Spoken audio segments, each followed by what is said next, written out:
Elevándose sobre el valle del Liri, la majestuosa abadía de Montecassino, fundada en el año 529 después de Cristo por San Benito, ha atravesado un increíble itinerario marcado por la destrucción y la renovación. Fue aquí donde, en la cima de una montaña, el santo descubrió los restos de un templo pagano que transformó el lugar en un espacio de culto cristiano. También fue aquí donde San Benito redactó su famosa regla, una guía para la vida monástica que traspasaría los límites de Montecassino y dejaría una huella indeleble en Europa y en el cristianismo.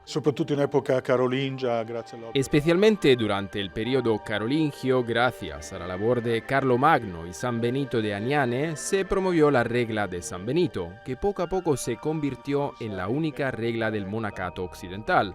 A partir de ese momento, el monacato benedictino, nacido aquí en Montecassino, adquirió una importancia mucho mayor, convirtiéndose en una fuerza unificadora para la vida monástica en todo el imperio de Carlomagno y en los siglos siguientes. A lo largo de los siglos, la abadía sufrió varias destrucciones, como la causada por los lombardos en el año 570, la de los sarracenos en el 883 y la provocada por un terremoto en el 1349. Sin embargo, la destrucción más notable tuvo lugar el 15 de febrero de 1944, cuando el monasterio fue bombardeado durante la batalla de Montecassino en plena Segunda Guerra Mundial. La zona in cui vivevano i monaci, la zona più antica della cosiddetta cella di San Benedetto, La zona más antigua, conocida como la celda de San Benito, se salvó de la destrucción y quienes se refugiaron allí sobrevivieron. Otras zonas, sin embargo, quedaron destruidas, lo que provocó una gran pérdida de vidas humanas, debido a la importancia simbólica de la abadía, por lo que la abadía representaba para Europa y más allá, el bombardeo tuvo un enorme impacto emocional. La abbazia rappresentava nell'Europa e anche al di là dell'Europa. La batalla de Montecassino fue una de las más largas y sangrientas de la Segunda Guerra Mundial y ha sido descrita como el mayor bombardeo aéreo jamás realizado contra un único edificio. Tuvo lugar entre enero y mayo de 1944, cuando las fuerzas aliadas intentaban romper la línea defensiva alemana, conocida como la Línea Gustav, que bloqueaba el camino hacia Roma.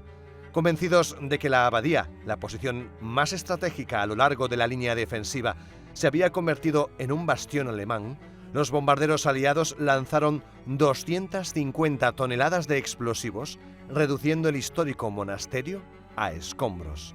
Este era un punto crucial a lo largo de la línea Gustav.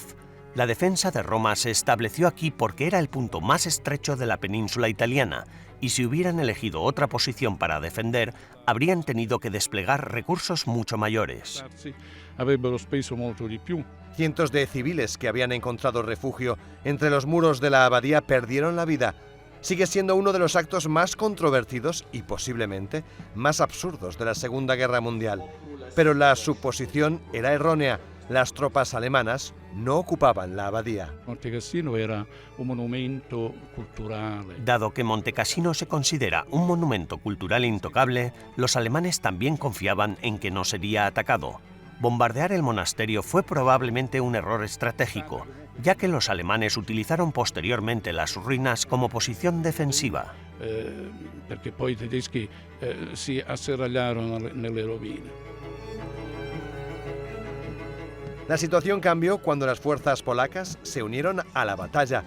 El segundo cuerpo polaco, liderado por el general Władysław Anders, siguiendo órdenes del comandante del Quinto Ejército estadounidense, el general Mark Clark, lanzó el asalto final contra las posiciones defensivas alemanas. El general Mark Clark era el comandante de la Quinta Armata. El general Mark Clark era el comandante del Quinto Ejército y fue él quien dirigía las operaciones aquí. Pero también hay que recordar que para cuando llegaron las fuerzas polacas, esta zona ya había sido escenario de muchos meses de combates y movimientos de tropas. También es cierto que se trató en gran medida de un esfuerzo de equipo. Los polacos, sin duda, lograron imponerse, pero solo después de que quienes les precedieron hubieran pagado un precio extraordinariamente alto.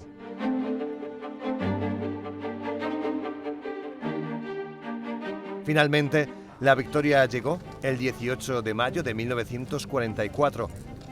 Para conmemorar y rendir homenaje a quienes murieron luchando por la libertad de Europa, miles de personas se reúnen cada año esa misma fecha en el campo de batalla cercano al monasterio, fundado por uno de sus santos patronos. Entre ellos se encuentra el comandante Vladislav Dabrowski, uno de los últimos veteranos supervivientes de la batalla, que sigue participando en las conmemoraciones año tras año. Hoy tiene 102 años.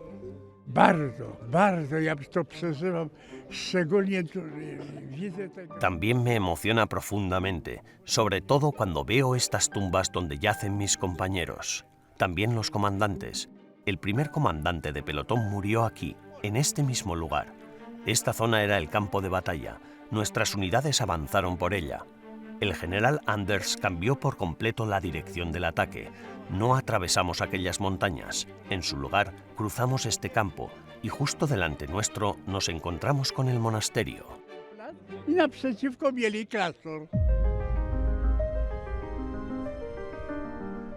82 años después de su destrucción, la abadía reconstruida sigue perpetuando el legado de San Benito.